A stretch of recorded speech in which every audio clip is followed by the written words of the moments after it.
Santo Deus, nós queremos, em primeiro lugar, agradecer ao Senhor por esse tempo de louvor cantado, onde músicas maravilhosas, bem executadas, onde teu povo cantou, onde podemos ouvir a voz do irmão declarar abertamente que o Senhor nos dá a vitória na pessoa de Cristo, verdades maravilhosas, verdades profundas que foram cantadas agora.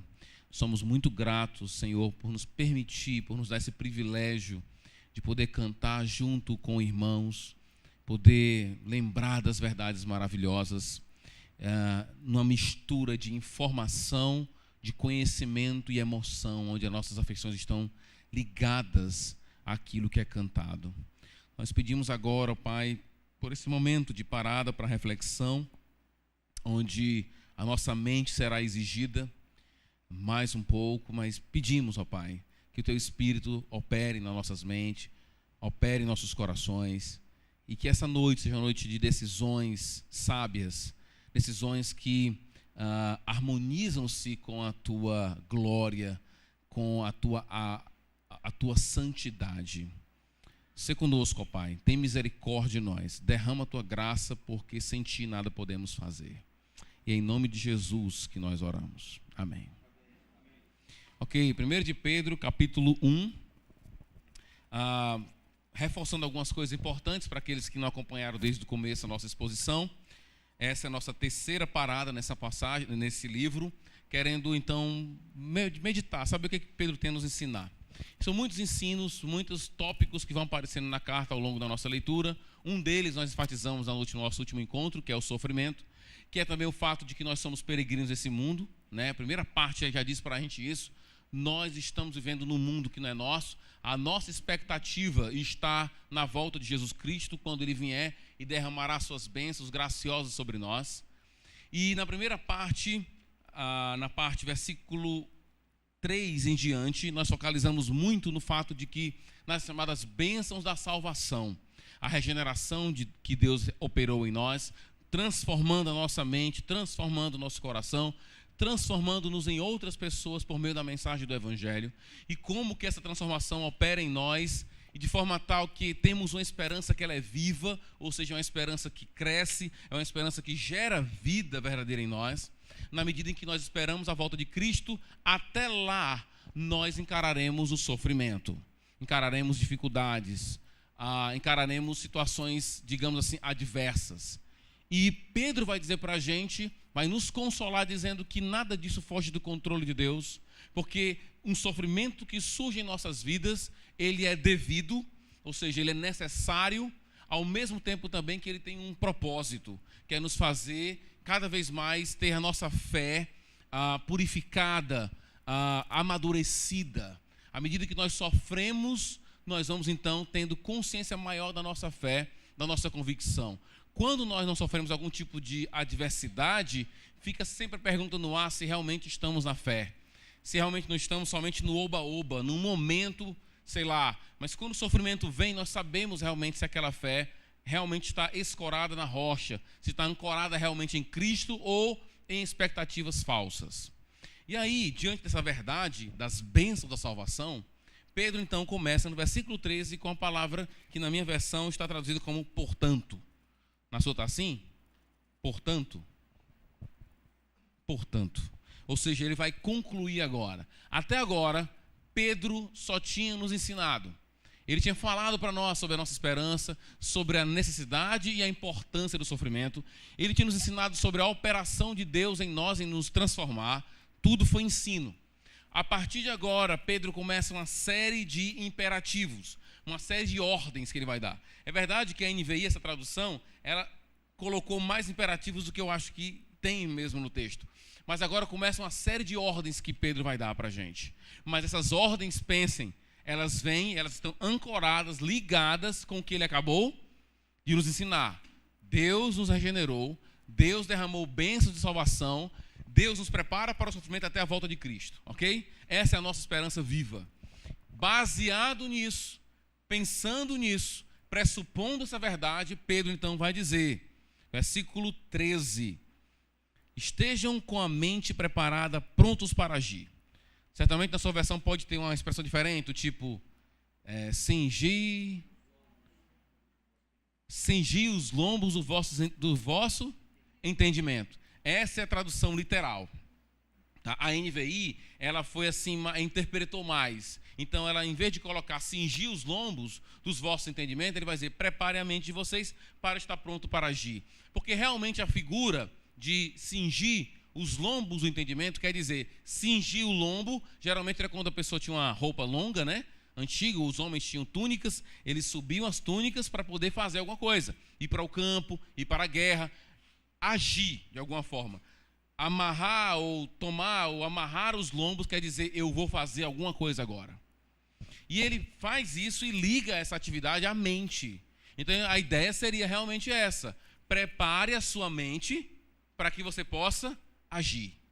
E aqui, muito interessante esse ponto, porque o ponto de Pedro aqui é que tudo começa de alguma forma aonde? Na nossa mente. Trabalha na nossa mente. A nossa guerra é na nossa mente. É a verdade contra a mentira, são os argumentos falaciosos que vêm a nós, são reportagens indutoras para nós. A vida é uma luta pela verdade. E Pedro vai dizer o seguinte, gente, preparem a mente de vocês. Até agora, aqui na nossa versão NVI, parece a ideia de uma ordem, mas na língua original, no grego, a ideia seria mais ou menos o seguinte, ó, é como se Pedro estivesse preparando o ambiente para a gente. Gente, começa aí, ó, prepara a mente, tá? Começa a preparar a mente, depois ele vai dizer, prontos para agir, estejam alertas, algumas vão dizer também sóbrios, é isso? Sóbrios, ou seja, estejam prontos para operar. E aí vem a ordem real, que é essa, coloquem toda a esperança na graça que lhe será dada quando Jesus Cristo for revelado. Então, o que Pedro está dizendo é, prepara a mente de vocês. Para quê? Para que vocês então tenham toda a esperança de vocês aonde? Em Cristo. Aqui então Pedro liga esperança com a nossa mente. Ou seja, eu não posso ter uma esperança se a minha mente não está consciente do que eu realmente espero. Essa é a grande esperança do cristão, não é isso? Cristo um dia voltará. Essa é a esperança do cristão. A mente dele está focada nisso. Há um teólogo que vai dizer assim, a escatologia precede a soterologia. Pastor, eu não entendi nada, mas a ideia é, a volta de Jesus, ou os eventos relacionados ao futuro, é que me orientam com respeito à minha vida agora. Então, o ponto de Pedro é, prepara a mente de vocês para ter a esperança de vocês que é viva na volta do Senhor Jesus Cristo. Por que ele fala isso? A gente já viu no primeiro versículo do capítulo 1 e do primeiro e segundo versículo. Nós somos descritos nessa obra como peregrinos. E a nossa esperança nunca, jamais poderá estar aqui. Isso não quer dizer que nós não desfrutamos do mundo aqui e daquilo que Deus criou. A gente falou sobre isso hoje na escola dominical e temos vários textos para falar, como por exemplo 1 Timóteo capítulo 4, quando Paulo vai dizer que alguns proíbem alguns alimentos e proíbem o casamento. Paulo vai dizer, nada disso é proibido, contanto que seja feito com ações de graça diante do Senhor.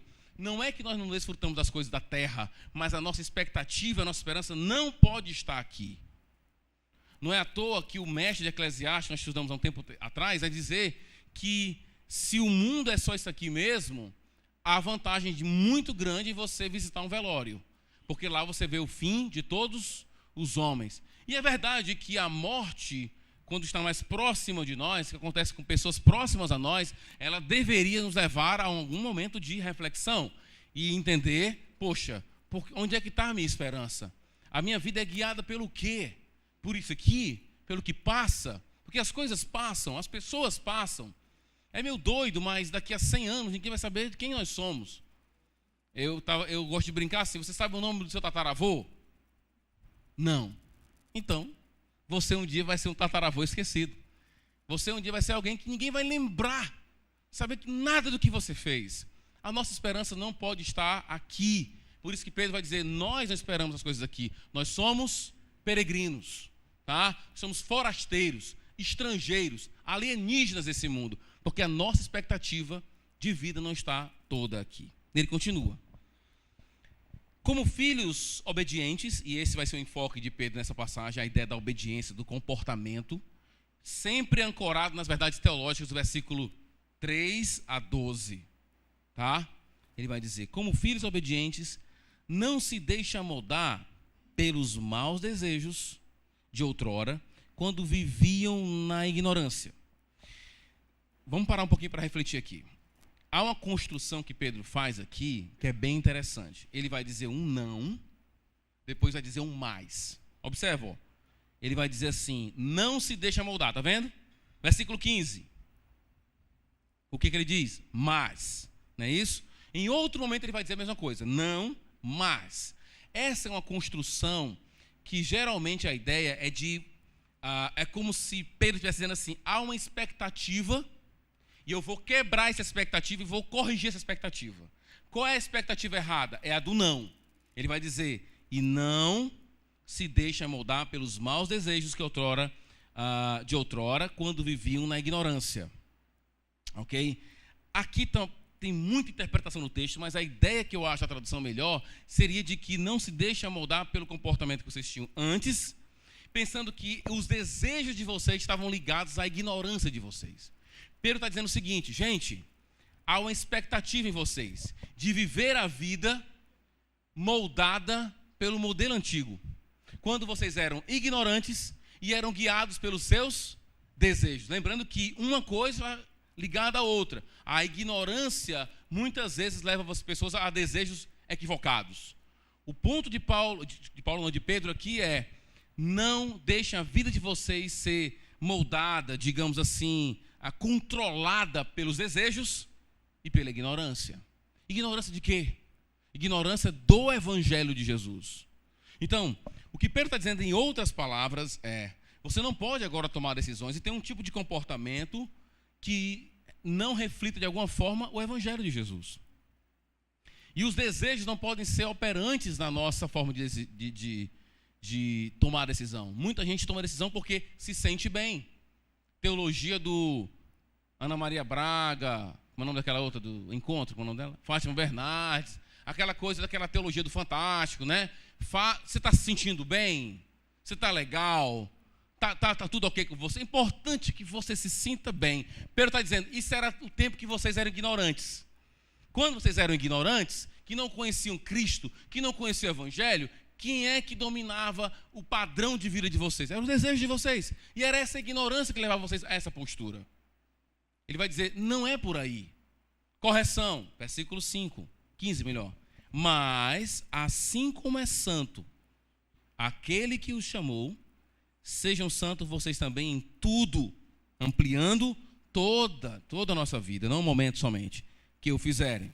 E aqui é bom falar um pouco sobre santidade, porque na nossa cultura católica romana, onde predomina a religião católica romana, a visão de santo sempre é aquela visão de alguém que intercede por nós, junto a Deus, porque não custa nada eu pedir para o santo fulano de tal. Eu acho a incoerência da própria Igreja Católica que proíbe todo mundo consultar mortos. E se José morreu, eu não posso falar com ele. Ele é morto. Tirando essa ideia, o que a Bíblia fala sobre santidade? Essa palavra é uma das palavras que Paulo mais usa para falar de cristão. Ele usa 40 vezes a palavra santo para dizer, santos, vocês são santos. Quando ele fala de santo na Bíblia, ele não está falando de uma categoria de gente. Tem os cristãos e tem os santos. Nunca Paulo fala assim. Ele sempre fala de santo como cristão. O cristão é um santo. Ele escreve uma carta para a igreja inteira e diz, aos santos que estão. E não é para um grupo de pessoas, é para todos os santos. Para ele, santo, então, é alguém que foi separado por Deus para viver os benefícios da vida de salvação. Vamos falar um pouco sobre santidade aqui. Na Bíblia você tem tanto santificação como santidade. Santidade seria a condição da pessoa. É quando Paulo diz, a sua condição é de santo. Então ele chama você de santo. Porém, em alguns textos, Paulo vai dizer que nós não somos santos completamente ainda. Capítulo 12 de Hebreus, não preciso abrir, eu vou ler para vocês. Ele vai dizer assim, nossos pais nos disciplinavam por curto período. Falando da disciplina física dos pais, né, o pai. Segundo lhes parecer melhor. Mas Deus nos disciplina para o nosso bem, para que participemos da sua santidade. E em vários momentos, Paulo vai falar que a santidade não é o que nós alcançamos ainda, mas é o que nós almejamos. Então, existe a condição de santo e existe a santidade como um processo onde Deus opera em nós uma vida de santidade. Essa é a nossa santidade. E de Deus? O que a Bíblia fala sobre santidade de Deus? Bem, em vários textos, Isaías 8, várias passagens nos ensinam que Deus é santo, no sentido de que ele não pode ser tratado como qualquer outra pessoa. Ele é separado de nós, em glória. Deus é autoexistente, não dependente, tem vida em si mesmo. Deus é transcendente, totalmente transcendente. Ele é um ser que nós não temos acesso a ele, a não ser que ele venha a nós. Isso diz respeito à santidade de Deus. Agora, quando a Bíblia fala que Deus é santo, não é só que ele é distante, mas que os seus atos, guarda isso aí que é importante, os atos de Deus, quando ele tem afeição para conosco, quando ele se relaciona conosco, quando ele faz algo para conosco, esses atos refletem essa grandiosidade, essa transcendência, essa glória, essa distância, ok? Então Deus é santo no sentido de que ele é separado, é glorioso, está distante de nós, mas os seus atos refletem essa grandiosidade. E quando é que nós devemos ser santos? Não como Deus, porque o padrão aqui qual é? É Deus, não é isso? Por que Pedro então diz, sede santos? Porque Deus disse isso. E Deus disse, aquele que é meu filho tem que ser santo como eu sou. Mas, espera aí, pastor, você não acabou de dizer que ser santo é ser separado, transcendente, autoexistente, não dependente, ter vida em si mesmo. Não é isso, pastor? Mas os nossos atos, não é que nós sermos santos quer dizer que nós vamos ser como Deus nesse sentido, mas que os nossos atos devem levar tudo isso em conta e devem se harmonizar com isso. As minhas atitudes devem refletir o caráter de Deus. Esse é o ponto. Essa grandiosidade, esse valor que Deus tem. Os meus atos devem estar em harmonia com o valor que o Senhor tem, com a glória que Ele tem. Uma vez que eu sou seu filho, e o ponto dele exatamente é isso aqui, ó. Primeira razão para ser santo, ele vai dizer porque Deus é santo e Ele quer que nós sejamos santos. Mas ele continua no versículo 17. Uma vez que vocês chamam Pai aquele que julga imparcialmente as obras de cada um, portem-se com temor durante a jornada terrena de vocês. Olha o que ele está dizendo. Vocês estão chamando quem de Pai? Deus, que é o quê? Santo. Então, ser santo é uma questão de família. Ok? Nós devemos ser santos porque assim o nosso Pai o é. Não somente isso, ele vai além aqui. Ele vai dizer assim, ó. Vocês estão chamando de Pai aquele que julga todo mundo. Ele vai dizer, né? Aquele que julga imparcialmente a obra de cada pessoa. Vocês estão sabendo o que vocês estão fazendo? Estão chamando Deus de Pai. E aquilo que eu falei hoje na escola dominical, né? Quando o brasileiro diz Deus é Pai, o que ele está querendo dizer? Não, Deus não pode fazer uma coisa dessa. Deus não condena ninguém. Deus não pode fazer esse tipo de coisa. Deus não pode, né? Não, Deus é Pai. Aí joga o Deus é Pai. Aqui em Pedro é o contrário. Ele está dizendo, se Deus é Pai, e você chama aquele que julga todos com imparcialidade de Pai, o que você espera desse Pai? Peia. Pai, na Bíblia, está ligado ao quê? Disciplina e respeito. Triste agora que alguns pais, ninguém sabe quem é pai e quem é mãe, porque você não sabe a distinção daquele que impõe mais respeito. Como eu tenho falado de vez em quando aqui, antigamente os pais antigos, eles não estavam carentes do amor dos seus filhos. Ah, ele não me ama. Ah, ele não gosta de mim. Ah, os nossos pais só queriam que nós respeitássemos. É porque eu quero, porque é minha vontade, pronto. E essa era a ideia. O pai não era carente do amor. Hoje em dia, uns pais tudo carente. Não, pastor, eu não venho, sabe por quê? Porque pegar um nomezinho que ninguém tem aí, Clênio, tem algum nome aí de criança que ninguém tem aqui? Quem? O bichinho não, pode ser o bichinho também, né? Rosiberto, Cleusiberto. Não tem nenhum Cleusiberto aqui, né? Não, pastor, é porque o Cleusiberto, o bichinho, ele não se adaptou. E aí os pais ficam, a agenda, antigamente você ia para um restaurante com seu pai, né? O seu pai dizia assim, garçom, traga aí uma picanha, não sei o que. Hoje em dia é assim, o que o bebê vai querer? Né? Esses são os pais. Por isso que quando a pessoa diz Deus é Pai, está pensando nesses pais abestalhados aí. Mas quando a Bíblia fala que Deus é Pai, Hebreus 12, acabei de ler, Ele é aquele que nos disciplina por sermos pai. Ok? Aliás, por ele ser pai. Todo pai, segundo Hebreus, é marcado exatamente por isso. Pai que quer sair bem na fita com o filho, não é pai. Pai que quer que todo filho goste dele, não é pai. O pai é aquele que é marcado pela disciplina. Como Deus é. Então Pedro está dizendo, vocês têm que se comportar de forma correta. Por quê? Olha quem vocês estão chamando de pai. Quem é mesmo? Aquele que julga todo mundo. E o ponto do julgamento aqui não é o julgamento final, é o da agora. Portanto, se comportem de forma correta. Ele vai dizer, pois vocês sabem que não foi. Aí vem um não de novo, tá vendo? Ó? Lembra que eu falei do não lá? Vem um não. Aí depois lá no 19, a primeira palavra do 19 qual é? Mas, tá vendo? Então, não foi por meio de coisas perecíveis como prata ou ouro que vocês foram redimidos da sua maneira vazia de viver, transmitida por seus antepassados. Deus, quando nos resgatou em Cristo, Ele não nos tirou da situação em que nós estávamos, seguindo nossos antepassados, porque nós compramos isso. Não foi por meio de alguma atividade nossa, por meio da nossa conta bancária, que Deus nos tirou da nulidade da nossa forma de pensar. Foi isso. Mas foi pelo quê, então?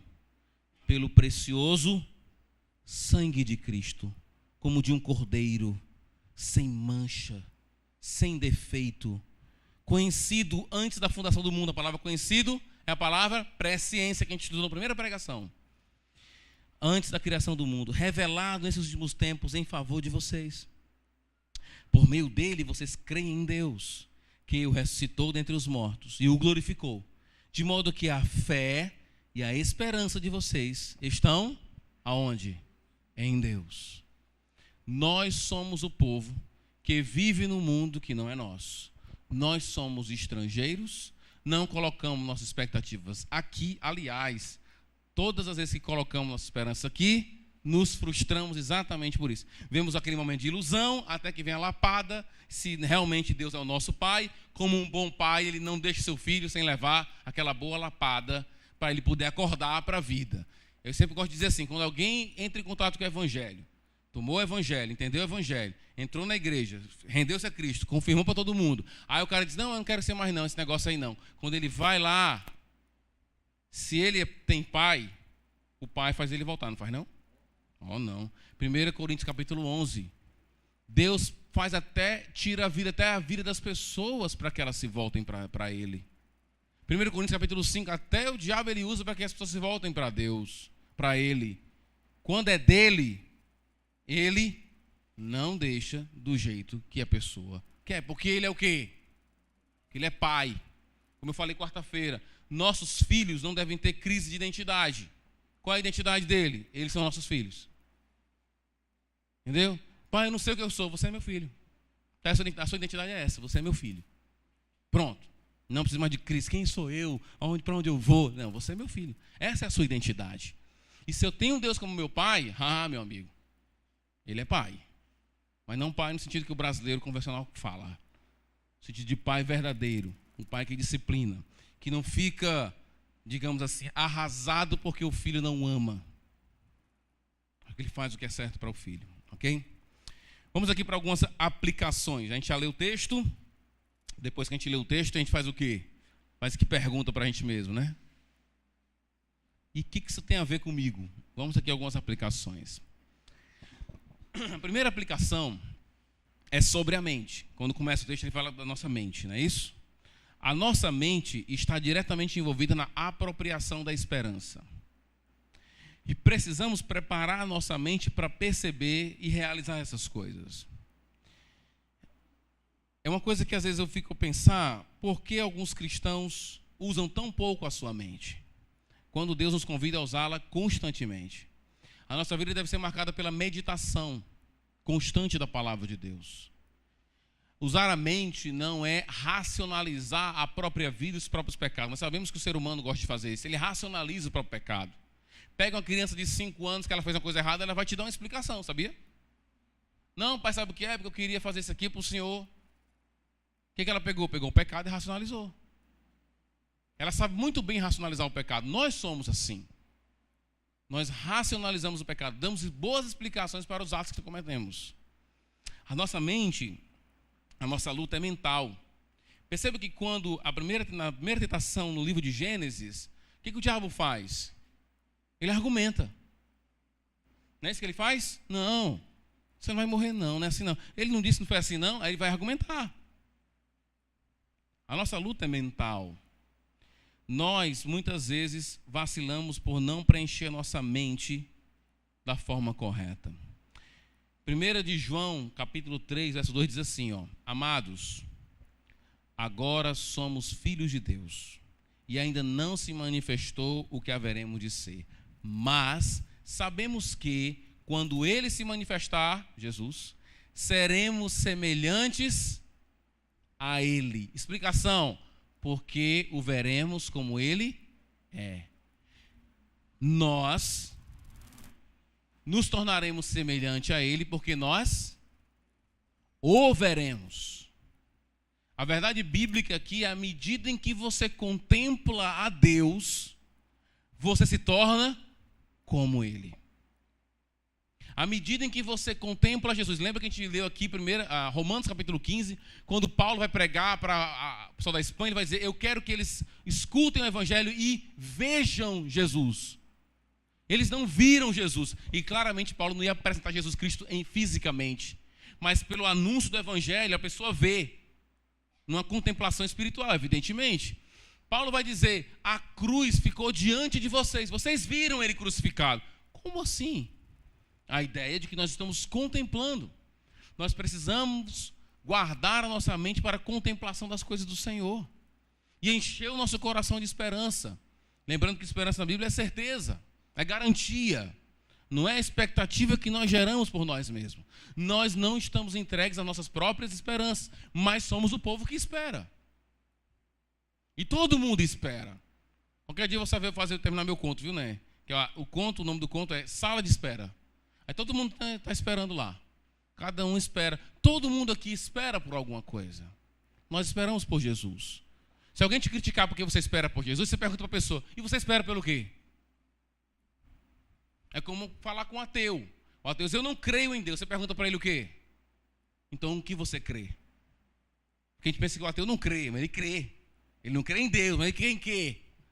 Crer é um ato necessário da nossa estrutura humana. Todo mundo crê. Não crer em Deus é crer em outra coisa. Não esperar Jesus é esperar outra coisa. Pelo que você espera? Eu espero por Jesus. Essa é a minha esperança.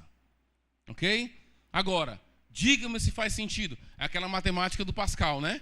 A ideia do Pascal é, se a eternidade existe, toda matemática relacionada à eternidade nós vamos perder. Eu passo 60 anos aqui, mas Deus não existe. Essas coisas não existem. Cada um tem a sua visão e é isso mesmo. Ok, Pascal diria, beleza. Mas, se você estiver errado, você está lutando contra quem? Contra o infinito. E toda vez que você luta contra o infinito, você perde. Entendeu? Porque não adianta. Então, todo mundo espera por alguma coisa. Preenchamos a nossa mente com a esperança de Cristo Jesus. Ok? Usemos a nossa mente. Ainda pensando na mente. Observe como a nossa mente está ligada aos nossos desejos. Ele vai dizer isso aqui. E de como, a pergunta é, do que você tem se alimentado a sua mente? Eu quero que vocês leiam Salmo 39. Abre aí. Se tiver de caneta, já dá uma preenchida aí, dá uma, como é que chama? Sublinha, né? O texto aí. Meu coração ardia-me no peito. E enquanto eu meditava, o que acontecia? O fogo aumentava. O John Piper pega esse versículo e diz assim, a mente provê a faísca para o fogo do coração. Perceba que à medida em que ele estava meditando, o seu coração aquecia. E quantas pessoas, muitas vezes, perdem o desejo, a paixão por Senhor, o fogo do coração.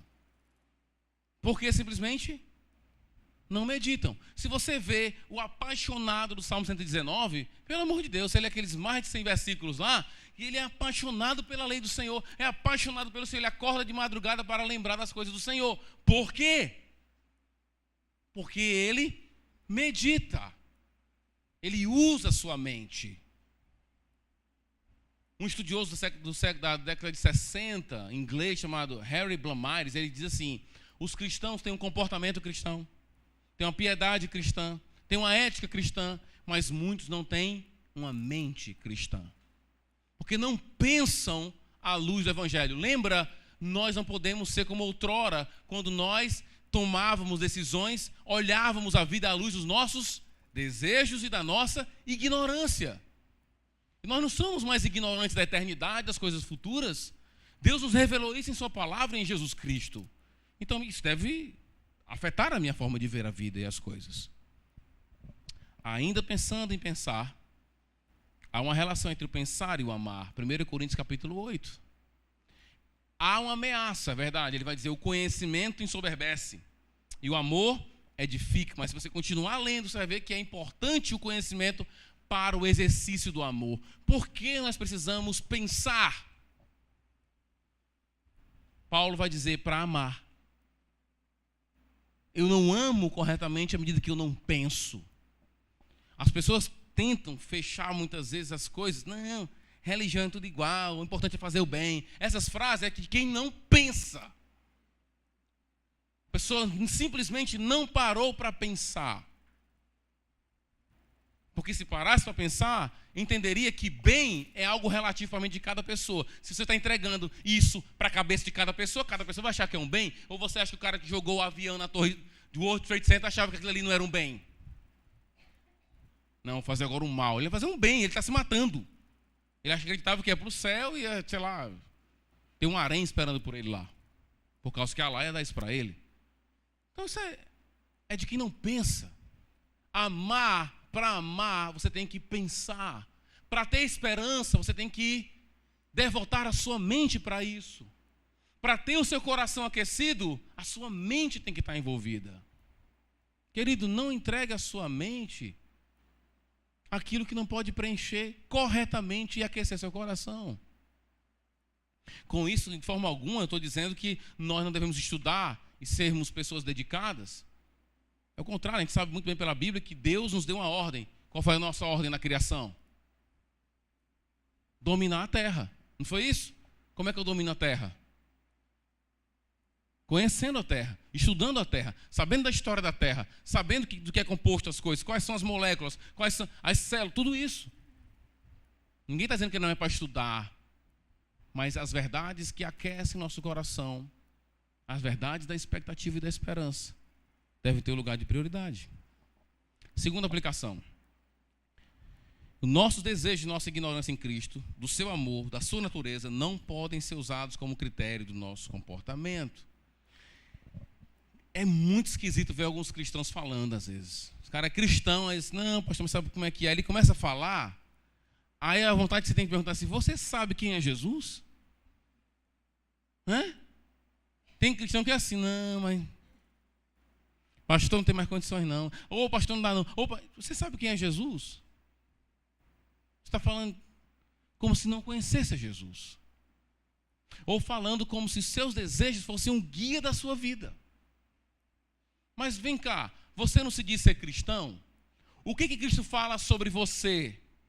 Quem quer me seguir, negue-se a si mesmo. Você se negou? Então pronto, agora não é o mais importante, não são seus desejos, mas o que Cristo quer para a sua vida. Ah, pastor, eu prefiro seguir meus desejos. Então siga, cada um vai, né? Quer seguir seus desejos? Vamos ver até onde vai dar. Se você estudasse um pouquinho de história, você sabe muito bem que isso não vai dar em nada. Aliás, vai dar em alguma coisa péssima. Mas nós não podemos viver uma vida onde Cristo é ignorado e os nossos desejos são amplificados na hora de tomar uma decisão. Aí falta de palavra, falta de meditação, falta de orientação. Queridos, a nossa marca é o uso da nossa mente. E isso nem sempre é automático. Aliás, na maioria das vezes não é. A gente tem que malhar o nosso cérebro, né? As pessoas estão malhadas fisicamente, mas seus cérebros estão obesos, porque não estão pensando. Terceira aplicação. Muitos pais hoje não têm a preocupação de serem respeitados e temidos pelos seus filhos. A Bíblia claramente vincula temor e disciplina com o pai. Por que eu estou falando isso? Por causa daquela parte que ele fala, né, vocês chamam Deus de pai. Aí fica um desafio para os homens que são pais mesmo. Querido, é isso mesmo. Tá? A gente cria nossos filhos, não é para que agora eles entendam.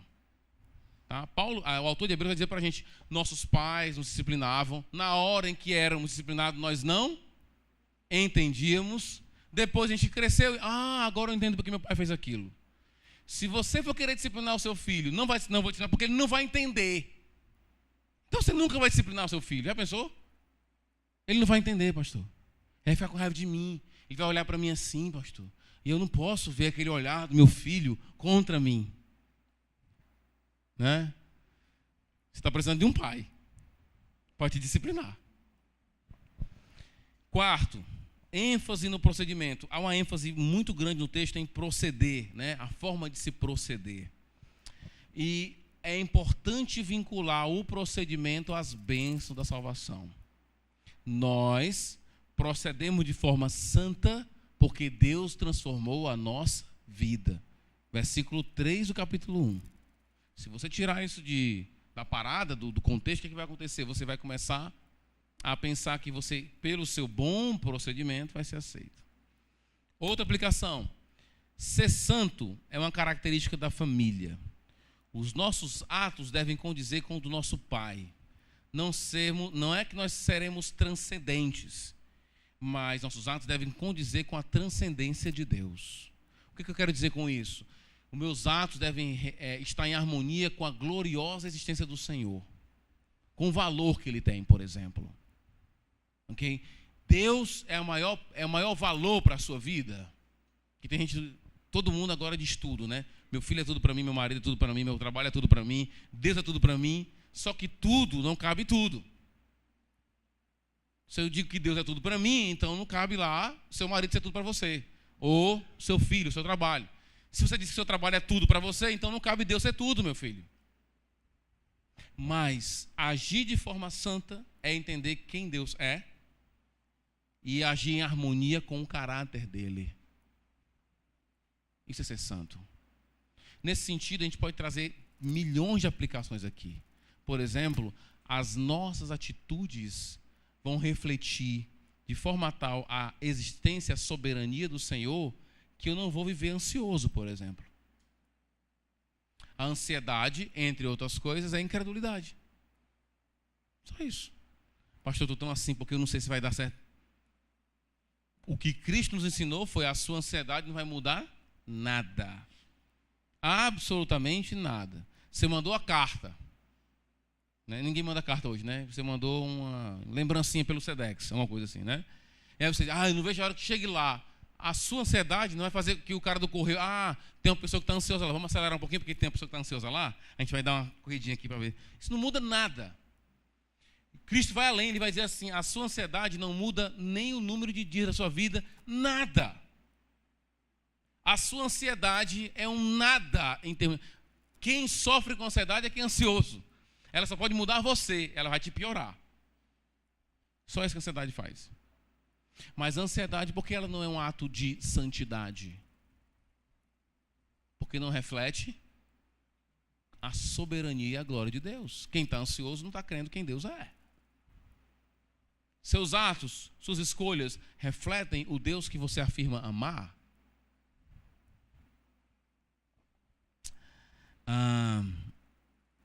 A motivação para a santidade. Aqui, ele dá duas motivações. Primeira, Deus é santo, portanto, devemos ser santo. Segunda motivação, nosso Deus é o nosso Pai. E como um bom pai, ele também é juiz, ele julga, então, gera um tipo de temor aí. E ele vai dizer, procedei com temor. Meu ponto aqui com vocês é, Pedro estaria de alguma forma nos motivando pelo temor? Ele quer que nós tenhamos atitudes santas, mas para que a coisa, né, que a pessoa ande, ele está gerando um temorzinho assim. Você sabe quem Deus é? Você sabe que Ele é Pai, né? Sabe o que todo pai faz? Ele está gerando um temor. A pergunta que fica, isso atrapalha a nossa visão da obediência? Aqui é um ponto importante para vocês considerarem. Primeiro, não confunda motivação com a essência da obediência. Por exemplo, fé não é aquilo que nos motiva a obedecer a Deus. Por quê? Porque Paulo vai dizer, aquilo que não é feito por fé é o quê? É pecado. Então, na obediência, quem está lá na essência da obediência? A fé. E a alegria. São elementos essenciais. Nós não obedecemos a Deus motivados pela fé. Eu obedeço porque eu tenho fé. Agora, Deus usa muitos motivadores para a gente. Até o bom senso, Paulo fala isso. Ele, por exemplo, quando vai falar, maridos, se doem para suas esposas porque é uma só carne. Ninguém pode fazer mal à própria carne. Fazer mal para sua esposa, fazer mal para você mesmo. Ele está, além de uma questão teológica profunda, ele está usando o bom senso também. Deus nos motiva, muitas vezes, a fazer algumas coisas. E uma das motivações dele é temor. Ira, por exemplo. 1 Coríntios capítulo 11. Não tomem a ceia de forma indigna, porque há entre vós pessoas que estão doentes e outros já estão mortas. Ele está motivando? Tá, ele está motivando. Mas qual é a forma que ele motiva a gente? Você não vai estar brincando com as coisas de Deus, não. Tá? Não vai ficar levando tudo na brincadeirinha, não, porque a coisa é séria. Isso envolve morte, envolve eternidade. Então é uma forma dele dar uma chacoalhada na pessoa. Isso é uma motivação. Mas se eu fizer isso, por exemplo, eu fui motivado. Eu não quero morrer. Eu não quero passar por isso. E a sua obediência não tem fé e não tem alegria, ela não é uma obediência correta. Ela é uma obediência supersticiosa e egoísta, uma obediência marcada pelo legalismo. Entendeu o que eu estou dizendo? Você pode muito bem... Eita! Ele está dizendo aqui que Deus é nosso Pai, Ele pode meter a chibata na gente, né? Eita, então eu vou ficar bem direitinho aqui. Pensando em quê? Você está pensando só em você? E se a sua postura é supersticiosa, isso não é obediência que Pedro está em vista. Porque toda obediência passa pela fé. Toda obediência passa pela alegria. Porque na essência da obediência tem o quê? Fé e alegria. Alegria em Deus. Prazer em Deus. Porque Deus nos fez para nos dar prazer em se relacionar com Ele. Toda obediência que não passa, que não tem alegria e fé, não é obediência. No sentido correto da palavra. Agora, Deus usa muitos elementos motivadores. Por que eu estou falando isso? Porque alguém pode ler o texto e dizer assim, e eu vou obedecer agora o Senhor, sabe, pastor, agora eu vou obedecer, porque eu sei que Ele é Pai, né? Eu sei que o negócio é pesado. E aí vai querer obedecer a Deus sem alegria e sem confiar nele. Ok? O ponto aqui é, você deve amar a Deus de forma tal que quando Ele nos ameaça dizendo, você pode morrer, você vai dizer, eu sei que quando o Senhor me matar, o Senhor está me amando. Eu sei que se eu mudar uma doença para mim, o Senhor está me amando ainda. Eu ainda estou alegre em Ti e ainda confio em Ti. Esses são elementos motivadores, mas não é a essência da obediência. Eu queria que fizesse uma distinçãozinha, porque senão você pode querer obedecer a Deus como um supersticioso. Já viu como é que é um supersticioso? Ele passa, não pisa na linha, porque ali pode ser ter um buraco do inferno. Não é isso? Aí tem um negócio de um sal, você passar por cima do sal, tem um negócio de um sal. Ele viu um gato preto, passou debaixo da escada. Não é isso que a gente quer. Não é isso que Deus quer em nós. Ele quer gerar em nós alegria e confiança. Agora, toda a repreensão, toda a advertência, toda a ameaça que Deus nos dá é sempre graça. Ou você que é pai não sabe disso, quando você ameaça seu filho, dizendo, filho, se fizer isso aí vai se dar mal. Isso é graça ou não é? Claro que é graça. É a mesma coisa que Deus está fazendo. Ele quer, e o pai que faz isso com o filho quer o quê? Que o filho confie nele, quer que se alegre com ele. Não é verdade? É isso, no final das contas. E por último, queridos, eu queria terminar com um versículo lá de 1 de Pedro, quando ele fala de Cristo e do valor do que Cristo fez. Quero terminar com essa palavra. Ok? 1 de Pedro, capítulo 3. Desculpa, capítulo 1. Diz assim. Versículo 19. Mas pelo precioso sangue de Cristo. Lembrando que esse precioso está sendo comparado com o quê? Com prata e com o ouro, não é isso? Como de um cordeiro sem mancha e sem defeito. O sangue de Cristo para nós é a morte de Cristo. Não é o sangue mesmo, né, de Cristo. É a morte dele. A morte de Cristo para nós é de grande valor. Valor maior do que prata ou ouro. Então, por que nós louvamos a Cristo aqui? Falamos dele constantemente. Porque para nós não há ser humano, e ele é humano e Deus ao mesmo tempo, que deva ser adorado senão ele, que morreu por nós. E é Deus ao mesmo tempo. O sangue de Cristo é valioso para nós. Nada do que você venha a nos oferecer pode ser comparado ao que ele já nos deu. Nada do que o mundo venha nos oferecer pode ser comparado ao que ele já nos deu. A nossa vontade, numa pregação como essa, nosso desejo, é que você tenha noção do valor de quem Cristo é e do que ele fez por nós. O que se pode colocar na frente da cruz de Cristo como maior valor? Nossos filhos, nosso dinheiro, nossa casa, nossos projetos, nossa família. Nada pode ser comparado ao valor do que Cristo tem. E ser santo, queridos, é agir dessa forma. As pessoas têm que olhar em nós e ver, rapaz, para fulano de tal, Cristo vale mais do que a própria mãe dele. É isso.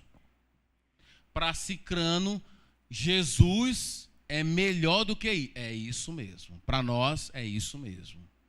E nós, como cristãos, muitas vezes seremos criticados porque exatamente damos valor a isso.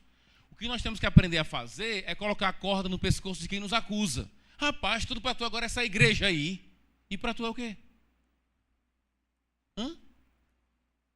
Para mim, o maior valor, a coisa que tem mais valor em tudo é Jesus. É o que ele fez por mim. Para você o que é? É o seu carro? É o seu dinheiro? Beleza, cara. Vamos deixar o tempo passar? Vamos fazer a aposta do tempo? Ver quem está certo? Alguém sempre coloca alguma coisa em maior valor. Para nós, não é ouro e prata. Para nós, é o sangue de Cristo. É isso que nós esperamos que seja na vida prática. Na hora de tomar decisões práticas. Do que fazer, do que não fazer. O que vale mais. As pessoas precisam olhar para nós e dizer... Para aquela pessoa, Cristo é que vale mais. Porque eu conheço pessoas que você olha e diz assim, rapaz, para aquele cara ali, não há nada mais importante na vida dele do que o filho dele. Ou para fulano, rapaz, cara, aquele cara ali, a vida dele é o trabalho dele. Não é assim que a gente vê? Ou fulano de tal, rapaz, aquele cara ali, a vida dele é o carro dele, cara. Ele lambendo aquele carro dele todo tempo. Se um passarinho faz um cocôzinho no carro dele, ele queima o passarinho, executa o passarinho. Tudo dele é o carro dele. Ou tudo dele é o filho dele, a filha dele, a mulher dele, o casamento dele, o trabalho dele. Você olha para as pessoas, você vê o que elas valorizam. E o nosso desafio é que as pessoas olhem para a gente e dizem, rapaz, não tem nada que valha mais do que Cristo. Não tem nada que pode ser colocado ao lado para ser, pelo menos, comparado do que Cristo. A pergunta é, será que as pessoas estão olhando para a gente e vendo isso? Se não estão, vamos orar para que vejam. E vamos viver para que vejam nossas vidas. Até nas críticas, algumas críticas para mim são elogios. Né? Quando alguém diz, rapaz, tudo teu é isso aí. Para mim está ótimo, isso é um elogio para mim. Né? Tudo teu agora é esse negócio de Bíblia e tal. Pois é. Está falando de política aqui, tu mete Jesus Cristo no meio. A gente está falando de mecânica, tu mete Jesus Cristo no meio. Eita, macho. Para mim isso é o quê? É um elogio. Está só dizendo para mim o quê? Que para mim é aquilo que tem mais valor para mim. Não há nada que valha mais. Esse é o valor que nós temos. Pedro, então, nessa terceira parte da carta, está dizendo para nós o seguinte: vamos ter um procedimento santo. Porque Deus é assim, o é. E que o nosso procedimento reflita esse caráter grandioso de Deus. Ok? Que nossas decisões sejam baseadas nessa glória que o Senhor tem. É o nosso desejo. Beleza? Que vale a pena. Sempre. Que o sangue de Cristo vale mais do que ouro, do que prata, do que qualquer coisa que perece. Beleza? Vamos orar. Senhor, muito obrigado por esse tempo. Obrigado por tua palavra, que nos desafia a olharmos para além daquilo que nossos olhos estão vendo, que nos direciona a observar que a vida vai além daquilo que nós podemos testemunhar, que as coisas passam, que as pessoas passam, que as relações acabam, que o dinheiro se vai, mas aquilo que o Senhor tem preparado em Cristo para nós, as graças da volta de Jesus, são eternas. Que tenhamos isso muito claro em nossas mentes e corações, para nos vermos nesse mundo como peregrinos, desfrutando desse mundo, sabendo que ele não é nosso estado final e nem o valor final da nossa vida. Só assim poderemos desfrutar desse mundo. Senhor, abençoa nossas mentes, visita-nos de uma forma bondosa, derrama a tua graça sobre nossos corações, nossas mentes, e que nossas mentes venham a ser marcadas pela meditação constante, para que o nosso coração seja aquecido por tua palavra, cheio de paixão, cheio de vontade. Sem a tua palavra, sem a meditação, não teremos nossos corações aquecidos e com desejo ardente de querer adorar ao Senhor, viver para o Senhor. Senhor, ajuda-nos nesse processo. Dá vontade a cada um de nós. Ser com essa igreja, tem misericórdia de nós, porque somos pecadores, nossas falhas são incontáveis. E o Senhor sabe muito bem. Nós sequer podemos enumerar nossas falhas, porque elas são tamanhas, mas o Senhor nos vê como vê a Cristo, porque um dia entregamos nossa vida a Ele, confiando na sua obra da cruz, a sua obra preciosa, que nenhuma outra obra pode ser comparada. Nada do que viermos a fazer para Ti, absolutamente nada, pode ser comparado ao que Cristo fez por nós. Portanto, Senhor, dá-nos olhar para a Tua cruz, para que então nosso coração transborde de gratidão em obras de gratidão, e não em obras de conquista, de querer conquistar algo em Ti, quando o Senhor fez tudo o que nós precisamos. Em nome de Jesus, nos méritos de Jesus é que nós falamos contigo. Amém.